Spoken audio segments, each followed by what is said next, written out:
साथ मैं हूं हीना। पीएम मोदी ने रविवार को नए संसद भवन का उद्घाटन कर इसे राष्ट्र को समर्पित कर दिया। इस दौरान पीएम मोदी ने लोकसभा अध्यक्ष की कुर्सी के पास राजदंड स्थापित किया। नई संसद में क्या बोले प्रधानमंत्री मोदी, आइए देखते हैं। नए संसद भवन के उद्घाटन के चरण में प्रधानमंत्री नरेंद्र मोदी ने कहा कि देश की विकास यात्रा में कुछ पल अमर हो जाते हैं। 28 मई ऐसा ही दिन है। उन्होंने कहा कि यह सिर्फ एक भवन नहीं है, बल्कि 140 करोड़ भारतवासियों की आकांक्षाओं और सपनों का प्रतिबिंब है। ये नया भवन आत्मनिर्भर भारत के सूर्योदय का साक्षी बनेगा।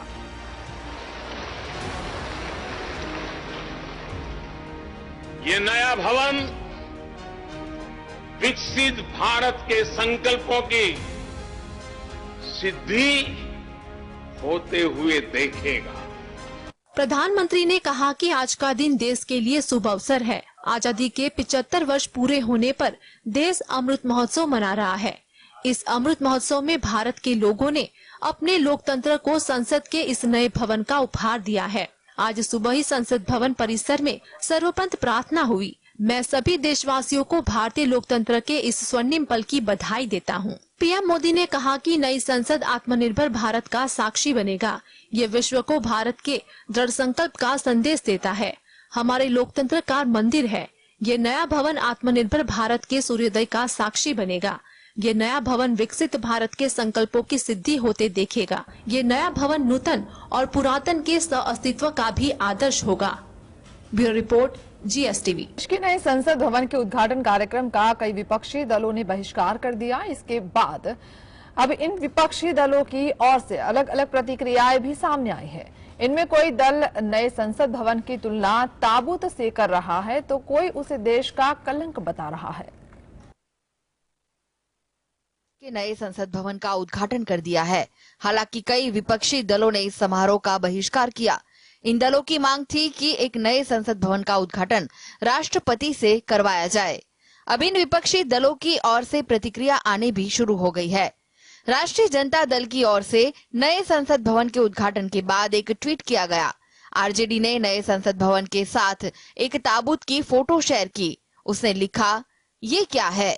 वहीं जेडीयू ने कहा कि नए संसद भवन के जरिए देश के कलंक का इतिहास लिखा जा रहा है। कांग्रेस नेता जयराम रमेश ने संसद भवन के उद्घाटन में राष्ट्रपति को नहीं बुलाए जाने पर कहा कि इस पद पर बैठने वाली पहली आदिवासी राष्ट्रपति को अपने संवैधानिक कर्तव्यों को निभाने नहीं दिया जा रहा है। एनसीपी नेता सुप्रिया सुले ने विपक्षी दलों के शामिल नहीं होने के बावजूद संसद भवन के उद्घाटन को अधूरा बताया। उन्होंने कहा कि विपक्ष के बिना एक नए संसद भवन का उद्घाटन करना इसे एक अधूरी घटना बनाता है।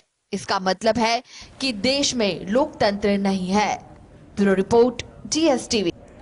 एक बाद एक विवादों के बीच नए संसद भवन का आखिरकार उद्घाटन हुआ, जो प्रधानमंत्री मोदी जी ने किया। विवाद के बीच राष्ट्रपति द्रौपदी मुर्मू को तो नहीं बुलाया गया, लेकिन उनके साथ उपराष्ट्रपति को भी आउट कर दिया।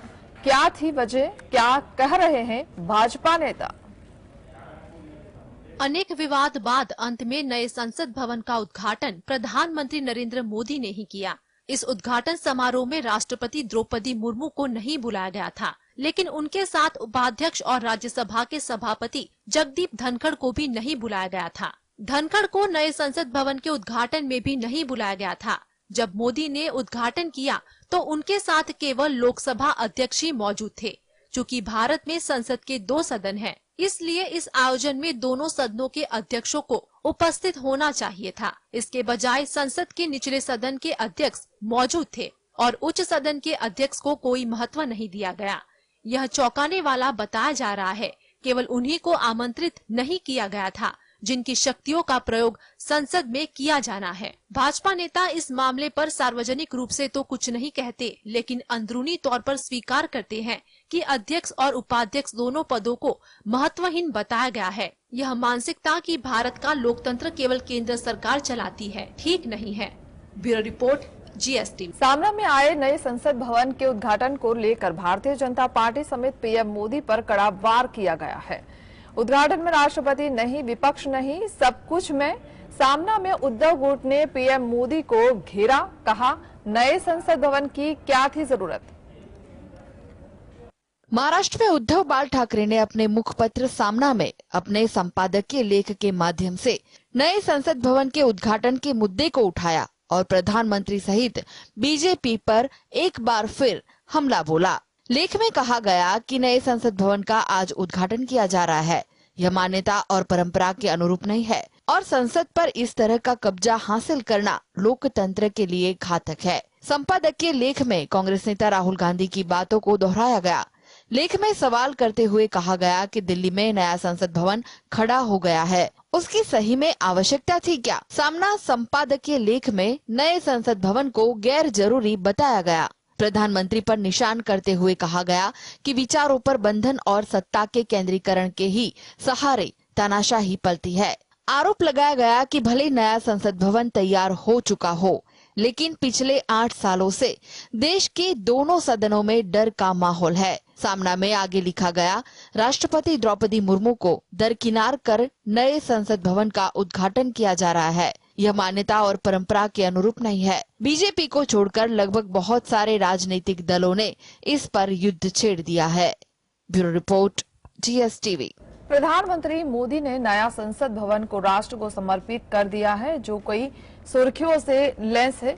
इसकी सुरक्षा ही नहीं बल्कि साइबर सुरक्षा का भी विशेष ध्यान रखा गया है। इसको लेकर संसद के अधिकारियों की टीम ने कई देशों का भी दौरा भी किया था। प्रधानमंत्री नरेंद्र मोदी ने नए संसद भवन का उद्घाटन कर इसे राष्ट्र को समर्पित कर दिया है। नए संसद भवन में आधुनिक सुरक्षा व्यवस्था को स्थापित किया गया है। इसको लेकर संसद के अधिकारियों की टीम ने कई देशों का भी दौरा किया। आइए जानते हैं खास सुरक्षा कवच के बारे में। संसद की नई इमारत में थर्मल इमेजिंग सिस्टम लगाया गया है। इससे संसद भवन परिसर में किसी भी तरह की घुसपैठ का आसानी से पता लगाया जा सकेगा। नए संसद भवन में साइबर सुरक्षा पर विशेष जोर दिया गया है। इसके लिए 2 अलग-अलग सिक्योरिटी ऑपरेटिंग सेंटर स्थापित होंगे। संसद भवन परिसर में किसी भी संदिग्ध व्यक्ति को रोकने के नए आई कार्ड से लेकर कई स्तर के सुरक्षा इंतजाम किए गए हैं। इनमें बैरियर्स, बाड़ और चौकियों पर आधुनिक हथियारों और उपकरणों से लैस सुरक्षा बलों की तैनाती है। पुरानी संसद का आकार गोल है, जबकि नए संसद भवन को तिकोने आकार में डिजाइन किया गया है। नए संसद भवन की बात करें तो लोकसभा में 888 सीटें हैं और विजिटर्स गैलरी में 336 से ज्यादा लोगों को बैठने का इंतजाम है। दोनों सदनों के संयुक्त सत्र के वक्त लोकसभा में ही 1272 से भी ज्यादा सांसद साथ बैठ सकते हैं। Bureau report, GSTV। Bollywood actor Shahrukh Khan सहित विविध सेलेब्स ने नए संसद भवन के उद्घाटन से पहले एक वीडियो पोस्ट किया है, जहां एक्टर ने भवन के वीडियो पर वॉइस ओवर भी किया है।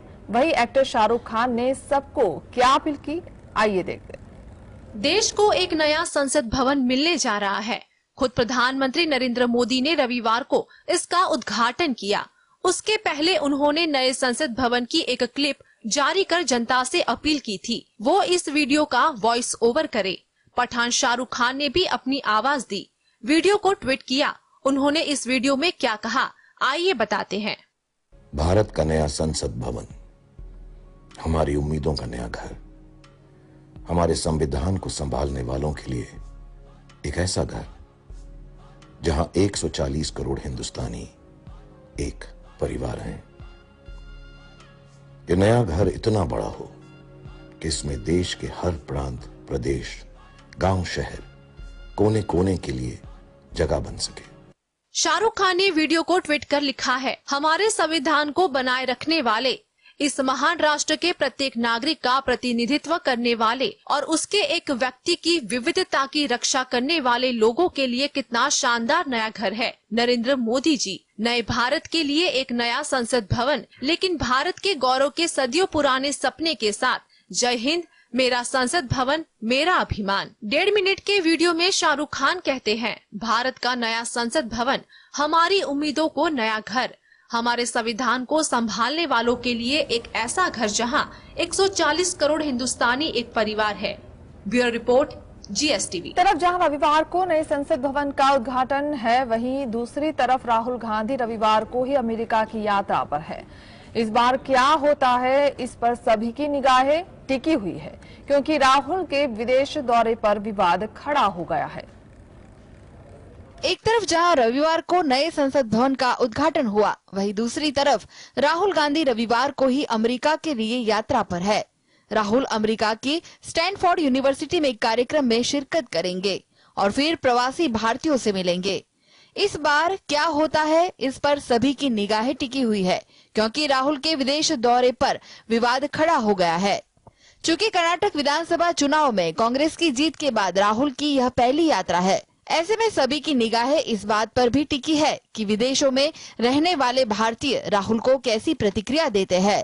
राहुल मोदी सरकार पर हमलावर होकर अंतर्राष्ट्रीय प्रचार पाने के लिए विदेशी मंचों का इस्तेमाल करते हैं। दिल्ली के राउज एवेन्यू कोर्ट ने नया पासपोर्ट जारी करने की राहुल गांधी की अर्जी को मंजूर कर लिया और राहुल की विदेश यात्रा में आ रही बाधा को दूर कर दिया गया। राहुल का सामान्य पासपोर्ट 3 साल के लिए वैध होगा। मानहानि के मामले में संसद की सदस्यता रद्द किए जाने के बाद राहुल ने अपना डिप्लोमेटिक पासपोर्ट सरेंडर कर दिया और सामान्य पासपोर्ट की मांग की। Bureau report, GSTV। संसद के उद्घाटन मुद्दे को लेकर छिड़े घमासान के बीच अरविंद केजरीवाल, कांग्रेस अध्यक्ष मल्लिकार्जुन खड़गे और अन्य के खिलाफ IPC की विभिन्न धाराओं में शिकायत दर्ज की गई है। क्या है विवाद, आइए देखते हैं। दिल्ली में नए संसद भवन के उद्घाटन के लिए राष्ट्रपति द्रौपदी मुर्मू को आमंत्रित नहीं किए जाने पर उनकी टिप्पणियों के लिए अरविंद केजरीवाल, मल्लिकार्जुन खड़गे और अन्य के खिलाफ शिकायतें दर्ज की गई हैं। शिकायत में आरोप लगाया है कि राष्ट्रपति द्रौपदी मुर्मू की जाति को उद्घाटन कार्यक्रम से जोड़कर कथित तौर पर उकसाया गया है। शिकायतकर्ता ने आरोप लगाया है कि इन नेताओं के बयान देश के समुदायों के बीच दुश्मनी को बढ़ावा देने के इरादे से दिए गए हैं। ये नेता अपने राजनीतिक उद्देश्यों को पूरा करने के लिए भारत सरकार के प्रति अविश्वास पैदा करने की कोशिश कर रहे हैं, जो सजा का पात्र है। इन बयानों के जरिए यह दिखाने की कोशिश की गई है कि प्रधानमंत्री नरेंद्र मोदी और मौजूदा सरकार ने जानबूझकर राष्ट्रपति को आमंत्रित नहीं किया है। इन बयानों को मीडिया और सोशल मीडिया में शेयर करने से आदिवासियों की आग भड़क सकती है, क्योंकि राष्ट्रपति उन्हीं के समुदाय से आते हैं। इसलिए इन नेताओं के खिलाफ FIR दर्ज कर सख्त कानूनी कार्यवाही की जानी चाहिए। Bureau report, GSTV। केजरीवाल ने केंद्र सरकार पर जमकर हमला बोला। उन्होंने कहा कि बीजेपी झूठ बोलकर सत्ता में आए और अब 9 साल का जश्न मना रही है। प्रधानमंत्री नरेंद्र मोदी के अजमेर दौरे से ठीक पहले कांग्रेस ने केंद्र सरकार का विरोध शुरू कर दिया है। केंद्र की सत्ता में PM मोदी के 9 साल का कार्यकाल पूरा होने के मौके पर 31 मई को अजमेर में ऐतिहासिक रैली होने जा रही है। इससे पहले कांग्रेस ने बीजेपी को घेरना शुरू कर दिया है। प्रदेश कांग्रेस कमेटी के मुख्य प्रवक्ता और राजस्थान सरकार के कैबिनेट मंत्री प्रताप सिंह खाचरियावास ने कहा कि भाजपा झूठ, फरेब और धोखे की राजनीति करते हुए सत्ता में पहुंची है। 9 साल पहले देश भर की जनता को बरगलाया गया। बाद में जनता ने केंद्र सरकार को वादे पूरा करने की बात कही तो वादों को चुनावी जुमले बता दिए। बीजेपी के इस धोखे के खिलाफ कांग्रेसी आगामी 1 महीने तक केंद्र सरकार के विरोध में धरना प्रदर्शन करेगी। कांग्रेस नेता प्रताप सिंह खाचरियावास का कहना है कि देश के साथ धोखेबाजी की राजनीति करते हुए सत्ता पाने वाली भाजपा को 9 साल का जश्न मनाने का अधिकार नहीं है। Bureau report, GSTV। में नवनिर्वाचित कांग्रेस सरकार का विस्तार किया गया और 24 नए मंत्रियों ने शपथ ली। इस शपथ समारोह में सबसे चौंकाने वाली पसंद NS बोसराजू की है। NS बोसराजू के लिए यह खबर कोई लॉटरी से कम नहीं। कैसे, आइए देखते हैं। कर्नाटक में नवनिर्वाचित कांग्रेस सरकार का विस्तार किया गया और 24 नए मंत्रियों ने शपथ ली। इस शपथ समारोह में सबसे चौंकाने वाली पसंद NS बोसराजू की है। अखिल भारतीय कांग्रेस कमेटी में रह चुके NS बोसराजू वर्तमान में विधान परिषद या विधानसभा के सदस्य नहीं है, लेकिन उनका चयन किया गया है। कहा जाता है कि उन्हें कांग्रेस के लिए उनके दशकों के काम के सम्मान में अवसर दिया गया है। NS बोसराजू को एक गुटीय नेता और राज्य कांग्रेस और आलाकमान के बीच मुख्य संपर्क माना जाता है। NS बोसराजू के बेटे ने रायचूर सिटी सीट से टिकट मांगा था, लेकिन बड़ी संख्या में मुस्लिम वोटरों की वजह से इस सीट पर एक मुस्लिम उम्मीदवार को टिकट दे दिया गया। NS बोसराजू ने बिना किसी विवाद के अपने बेटे को बिठा लिया। कांग्रेस बोसराजू को विधान परिषद का सदस्य बनाएगी। सूत्रों का कहना है कि बीके हरिप्रसाद को निर्देश दिया गया है कि बोसराजू के लिए जगह बनाने के लिए विधान परिषद की बैठक अलग रखी जाए। Bureau report. नाम और पहचान प्रमाण के 2000 रुपए के नोट बदलने की अनुमति के खिलाफ दायर जनहित याचिका का भारतीय रिजर्व बैंक ने दिल्ली हाईकोर्ट में विरोध किया।